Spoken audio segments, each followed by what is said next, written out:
So, a couple of days ago, I went to the Swedish premiere of the new Captain America movie. It's called Captain America Civil War. This video will probably contain some spoilers because I know it hasn't premiered yet. So be aware. The movie, I think that a correct title should be Captain America and the Hunt for the Winter Soldier, because so much in the movie is about Bucky Barnes.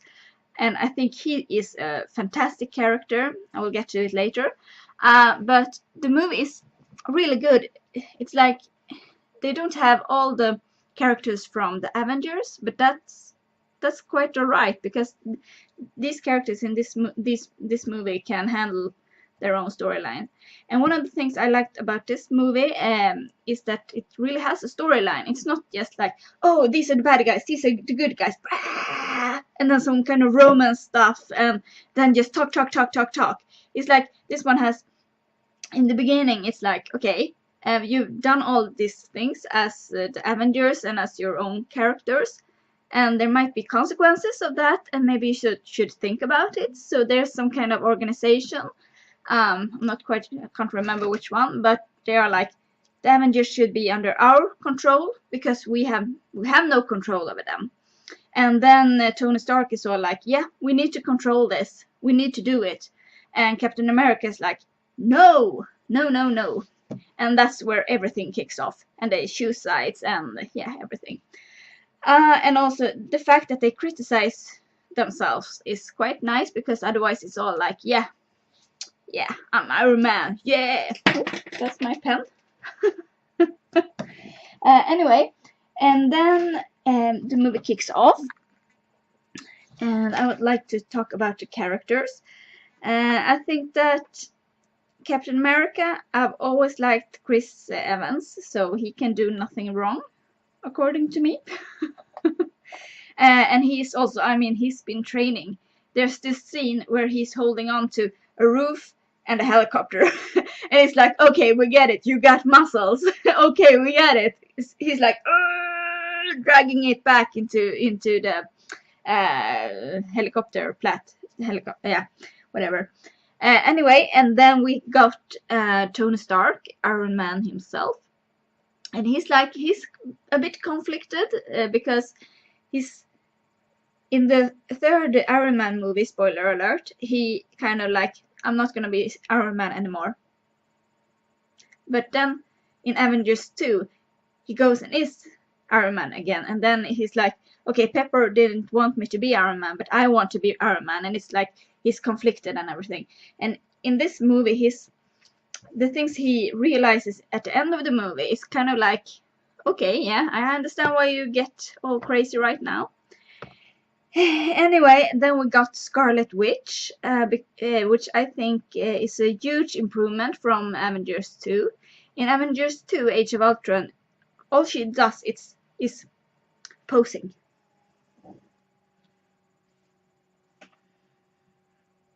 That's all she does. It's like, but in this movie, she actually is Scarlet Witch. It's a bit more believable. It's not just poses. She kicks ass, and she gets a bit conflicted, and yeah, everything.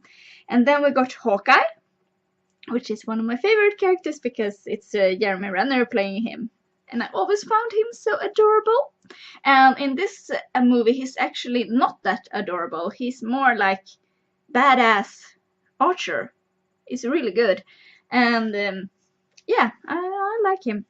And then we got Black Panther, which I had no idea would be in the movie because I didn't check any trailers before it. I didn't read anything. I was like, nope, I don't want to hear it. I don't want to watch the trailer. Nothing.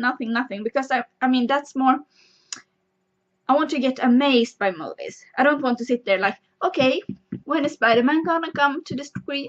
Because that got spoiled anyway, which I think is a big mistake. I want to be like, oh my god, Spider-Man is in this movie. I had no idea. So that's what's good with the Black Panther, and he was a badass character. He's like, rah, rah, rah. And let's see who else. We got Ant-Man, which was also one of my favorites because he is played by Paul Rudd, and he's been my favorite ever since Clueless days. And he Ant-Man has one of the funniest scenes ever in a Marvel movie. I had no idea, you know, it was so totally unexpected. And I laughed out loud.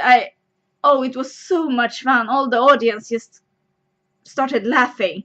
It was so much fun, even though it's in a kind of, it's in a fighting moment, but it's so much fun.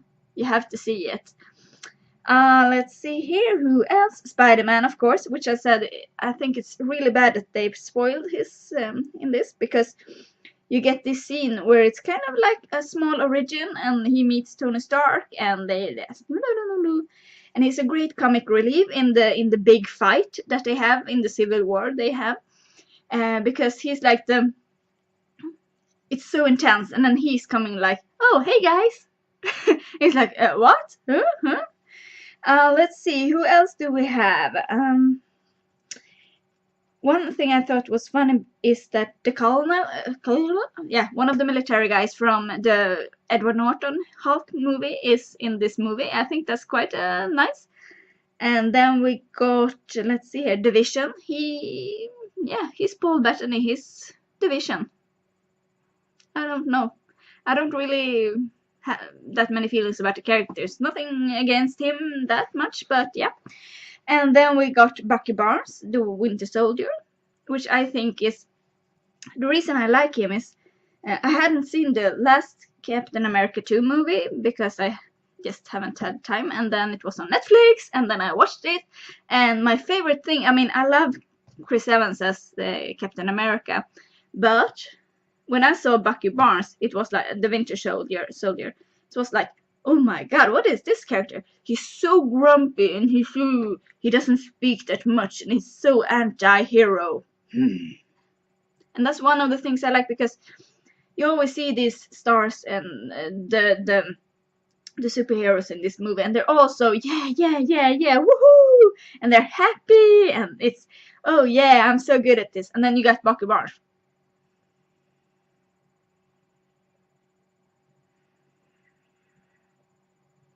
I'm gonna kick your ass. Yeah, but that's the way it is, and he's got an interesting story in this one as well. I like the fact that they took the route, big spoiler alert, to kind of reset him. The main villain, there are a couple of villains in this movie, but the main villain, he's got quite of an agenda, I can tell you. It's really weird. It's kind of like, oh, okay, so that's, yeah, now I got it, yeah.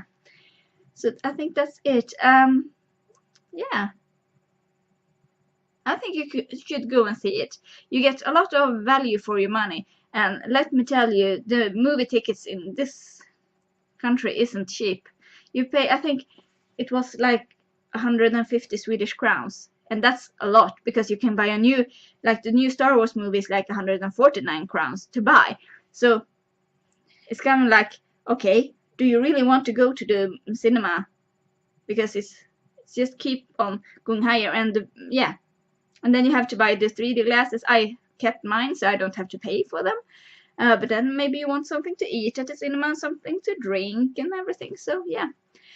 And also, yeah, the mid-credit scenes. Let's see, what were they?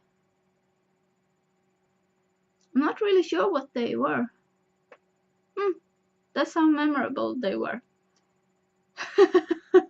Well, anyway, I hope you liked the movie, and I hope that I haven't spoiled anything.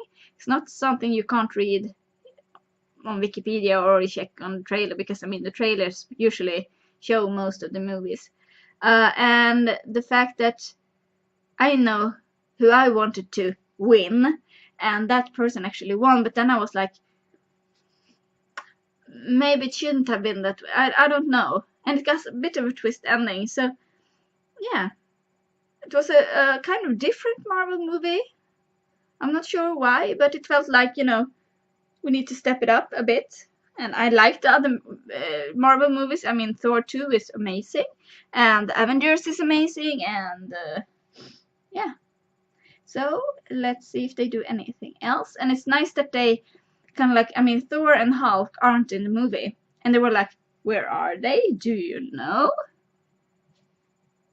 And I mean, Hulk is probably somewhere in the Guardians of the Galaxy, and Thor is making his own movie, so yeah.